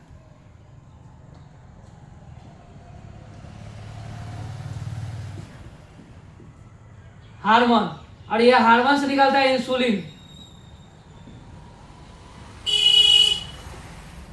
इंसुलिन, ठीक है? और ये इंसुलिन क्या करता है, बोलो? ग्लूकोज को शरीर में ग्लूकोज की मात्रा को बढ़ने नहीं देता है, रोकता है। तो लिखना चाहिए तो यहीं पे लिख लो अभी, यह शरीर में ग्लूकोज की मात्रा को नियंत्रित करता है। ठीक है, नियंत्रित करता है, जिससे क्या नहीं होगा, मधुमेह नहीं होगा। ठीक है, ये सवाल पूछ सकता है। ये तुम्हारे चैप्टर में इंसुलिन के बारे में थोड़ा सा भी लिखा हुआ नहीं है, लेकिन फिर भी हम थोड़ा बतला दिए, याद रखिए। एंजाइम, एंजाइम 3 प्रकार का एंजाइम निकलता है। पहला एंजाइम था लाइपेज, क्या बोलेंगे, लाइपेज। दूसरा एमाइलेज। तीसरा ट्रिप्सिन। ट्रिप्सिन अब क्या लिखेंगे, तो लाइपेज जो है कि वसा का पाचन करेगा। पहले लिख लेते हैं वसा, फिर लिखते हैं कार्बोहाइड्रेट,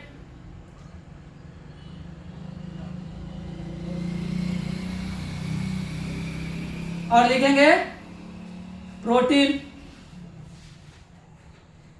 ठीक है, आप समझिए ध्यान से। लाइपेज जो है वसा को तोड़ेगा,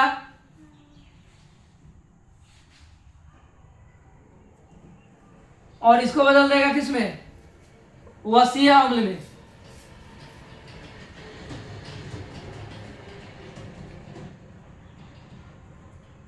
या ग्लिसरॉल में।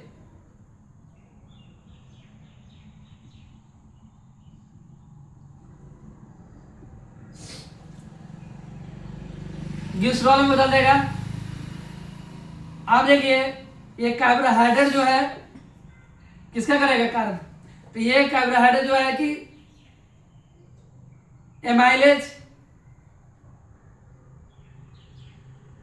एमाइलेज जो है कि कार्बोहाइड्रेट को तोड़ता है और बदल देगा ग्लूकोज में। क्लियर, अरे ठीक से आ रहा है, इधर वाला लुक रहा है, दिख रहा है, ठीक। प्रोटीन जो है ये क्या करेगा, तो प्रोटीन ट्रिप्सिन जो है,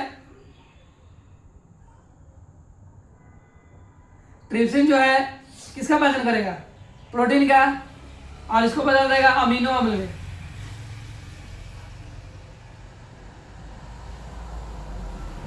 खत्म करना, समझे, आए, इतना ही ये था।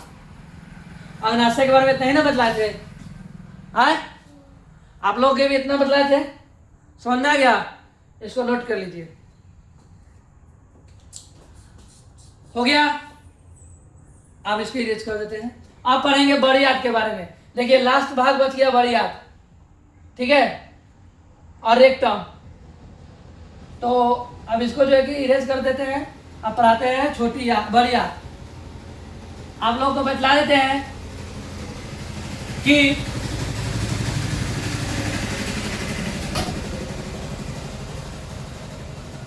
आप लोग जो है कि यूबीसी क्लासेस को सब्सक्राइब कर लीजिए, ठीक है, और लाइक कर दीजिएगा और शेयर कर लीजिए और अपने दोस्तों को बतलाइए, ताकि इस बैच से ज़्यादा बच्चे जुड़ सके। और ये फ्री ऑफ कॉस्ट है, फ्री में आपको जो है कि पढ़ाया जा रहा है। इसके लिए कोई फीस आपको देने का जरूरत नहीं है। आप लोग आसानी से पढ़ सकते हैं, नोट्स बना सकते हैं, ठीक है। लेकिन आप लोग जुड़ नहीं रहे हैं, ठीक है, इसलिए आप लोग जल्दी जल्दी जुड़िए और जुड़वाइए। तो पढ़ेंगे बड़ी आंत। बड़ी आंत को बोलते हैं क्या, large, large intestine, large intestine कहते हैं इसे, ठीक है। अब देखिए बड़ी आंत, ये रहा बड़ी आंत। तो लिखेंगे सबसे पहले यहाँ पर भोजन का पाचन नहीं होगा।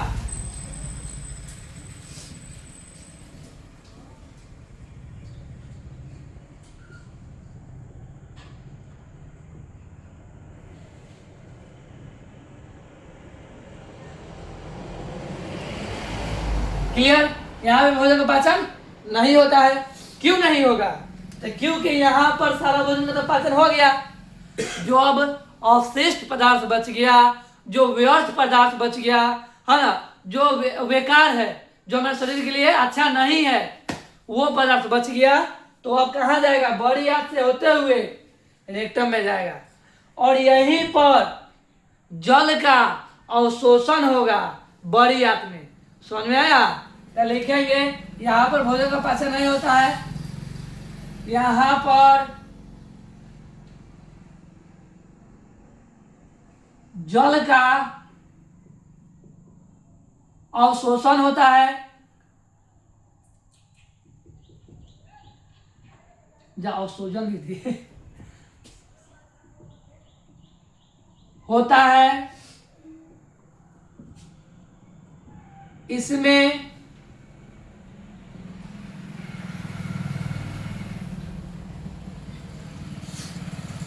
बचे हुए भोजन का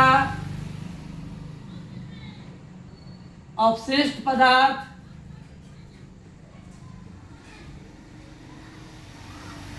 होता है। ठीक है? इतना समझ में आया? अब लिखेंगे यह इसकी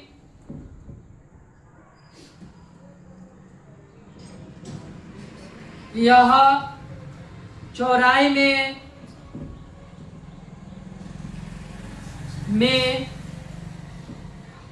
बड़ा होता है लेकिन लंबाई में छोटा।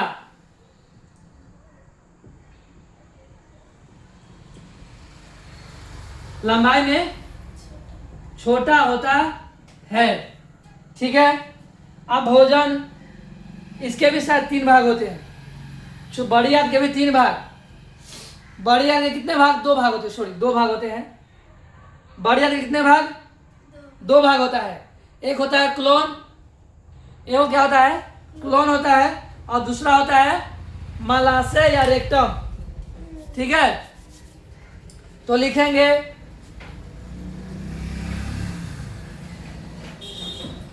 इसके 2 भाग होते हैं।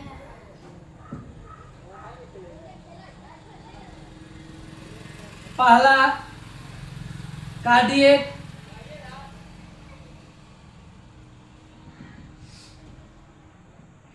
पहला कार्डियक ही ना होता है। कार्डियक होता है कुछ और होता है। कोनोल, सॉरी कोनोल ना होगा, क्लोन। क्लोन पहला होगा क्लोन,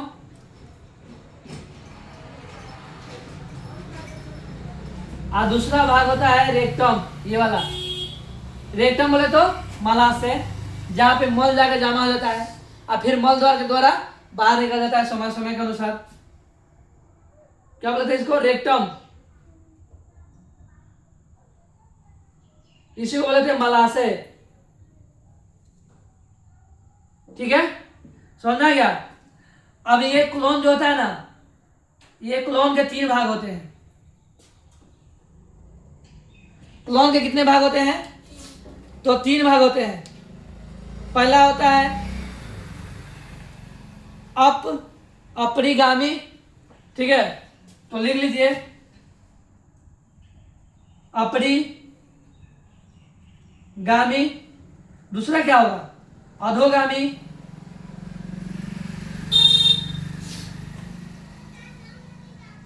क्या होगा दूसरा? अधोगामी। और तीसरा होगा अनुप्रस्थ।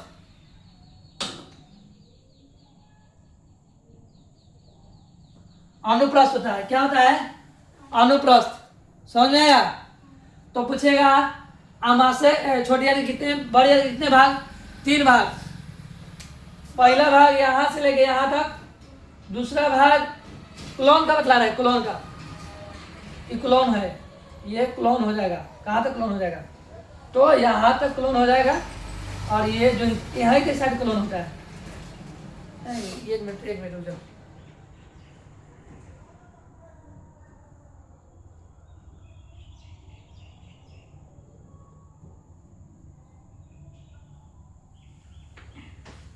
इसमें नहीं दे रहा है क्लोन। ये जो होता है ना बड़ी आंत, बड़ी आंत का 3 भाग होता है, और बड़ी आंत का सबसे बड़ा भाग होता है क्लोन।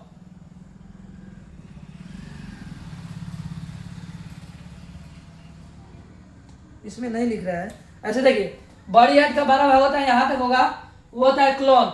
उसके बाद है रेक्टम, और ये क्लोन के कितने भाग? 3 भाग। पहला अपगामी, ऊपरीगामी, अधोगामी, और एक होता है तुम्हारा क्या चीज? तो एक होता है अनुप्रस्थ, 3 होता है। ठीक है, इतना समझ में आया? अब देखिए, बड़ी आंत, छोटी आंत, बड़ी आंत से जुड़ा हुआ है, तो यहाँ पे एक ज्वाइंट बन रहा है। इस ज्वाइंट को क्या कहते हैं? तो क्या कहते हैं उसको? तो उसको कहते हैं सिकम। क्या कहते हैं? सिकम कहते हैं। तो लिखेंगे छोटी आंत, ढक्कन से कहा जाए, छोटी आंत और बड़ी आंत, यहां पर लिखेंगे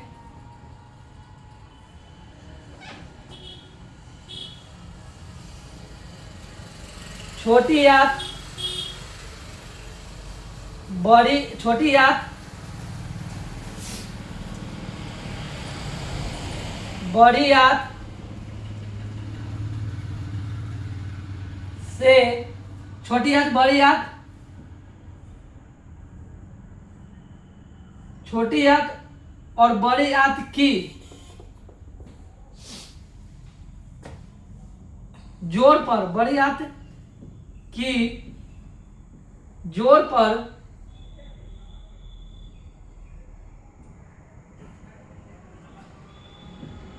छोटी आंत, बड़ी आंत, छोटी आंत, बड़ी आंत के जोड़ पर, के जोड़ पर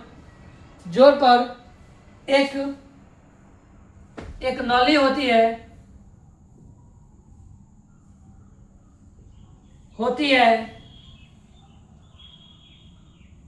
जो सिकम, क्या बोले हैं? सिकम कहलाता है, सिकम कहलाता है। अब देखिए, सिकम के शीर्ष पर एक अंगुली नुमा स्थान होता है। लिखेंगे सिकम,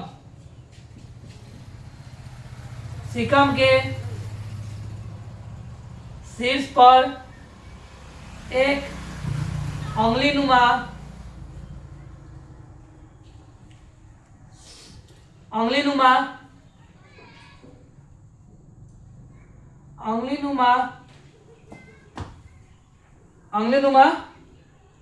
क्या होता है? तो अंगुली नुमा स्थान होता है, जिसे क्या कहेंगे? जिसे अपेंडिक्स कहते हैं। क्या कहते हैं?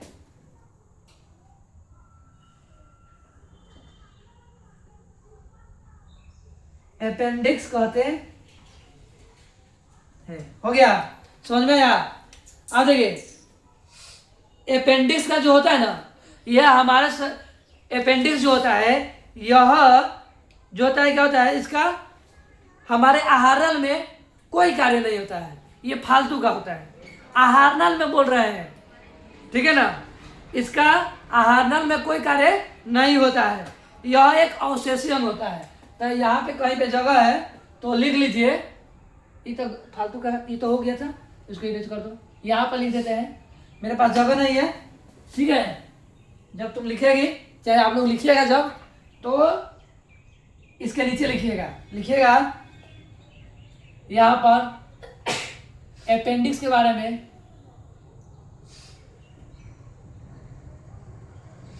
अपेंडिक्स का आहारनाल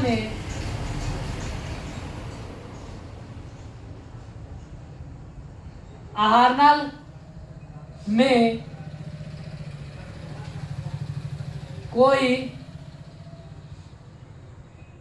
कार्य नहीं होता है।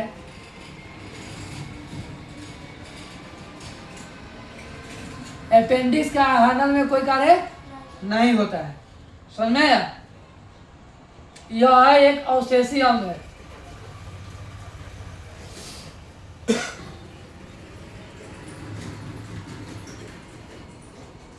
अवशेषी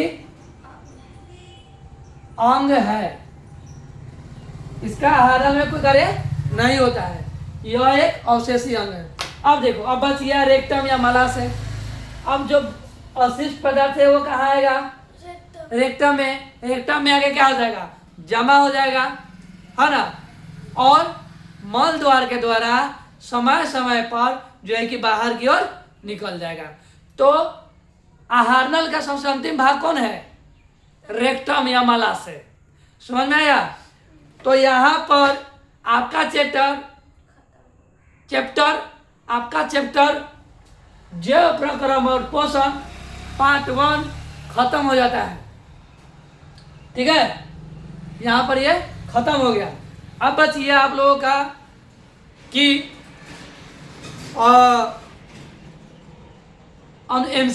MCQ करवाना, क्वेश्चन आंसर करवाना, ये सब जो है कि हम करवा देंगे। ठीक है, क्लास चलते रहेगा और है कि हम आप लोगों को जो कि करवा देंगे। लेकिन आप लोगों को एक काम करना है, ज़्यादा से ज़्यादा इसको शेयर कर दीजिएगा, सब्सक्राइब कर लीजिएगा और लाइक भी कर लीजिएगा। ठीक है, इतना तो आप लोग मेरे लिए कर ही सकते हैं। जब मैं आपके लिए इतना कर रहा हूँ, आप लोग जो है कि इतना तो मेरे लिए कर ही सकते हैं। और अपने दोस्तों के पास शेयर कीजिए और उसको बोलिए जुड़ने के लिए। और ऑफलाइन भी पढ़ना चाहते हैं तो ऑफलाइन भी पढ़ाई हो रहा है, आकर आप लोग जुड़ सकते हैं। ठीक है, तो फिर मिलते हैं अपने नेक्स्ट वीडियो में एक नए टॉपिक के साथ बायोलॉजी क्लास में। ठीक है, चलिए, जय हिंद दोस्तों।